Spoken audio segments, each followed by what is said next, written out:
किताब पढ़ो ऐं किताब पढ़ायो जो उनवान हेठि इंडस कॉटेज लाइब्रेरी नेटवर्क पारां government Shah Latif high school Shikarpur में तकरीब मुनक़िद कई वई। तकरीब जो मक़सद ॿारनि में निसाबी किताबनि सां गॾु मालूमाती किताब पढ़ण तरफ़ शौक़ वधाइण हो।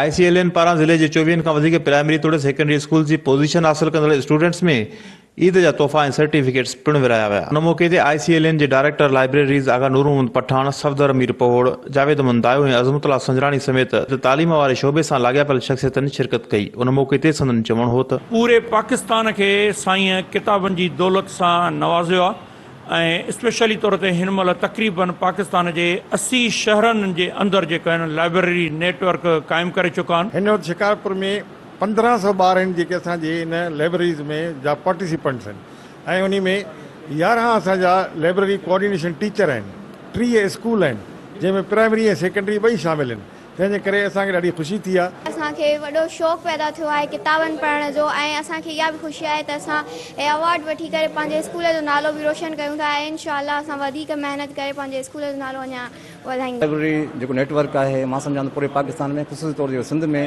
ऐं ख़ासि तौर ते जेको आगा साहिब जन जो विजन आहे त मुंहिंजो शिकारपुर जेको छो त उन अबाणो शहर आहे उन ते तमामु ख़ुशूसी तौर ॾेई करे उन्हनि साईं जन खोड़ सारियूं लाइब्रेरीज़ खे जेको आहे ऑन कयो आहे। हिन जी वॾी जदोजहद आहे जंहिंजे करे जेको आहे उहो असांजे ॿारनि में हिकिड़ी वॾी नॉलेज पैदा थींदी।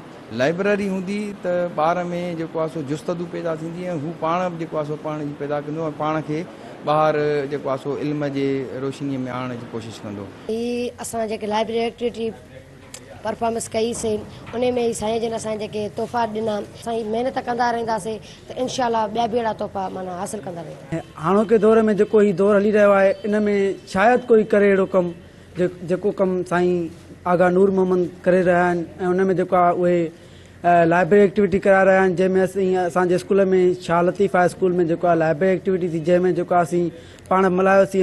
पोइ उमेदु आहे त हे हिकिड़ो लाइब्रेरी एक्टिविटी आहे, मोटिवेटेड प्रोग्राम आहे ऐं बेनिफिशियर आहे ख़ासि करे जेके उन्हनि स्टूडेंट जे लाइ जेके रीडर्स ऐं राइटर्स ऐं प्रेज़ेंटर थियणु चाहिनि था फ्यूचर में। इहा आहे त अञा हिन जे अंदरि तमामु वॾी ज़रूरत आहे पर अल्हम्दुलिल्लाह जेको सफ़ा न हुजण जे बराबरि हो उहो एक्टिविटी बेस्ड मेथड आहे साईं जन जो। पहिरियां किताब पढ़ाइनि था उन खां बाद में जेको आहे सो उनजी टेस्ट वठनि था।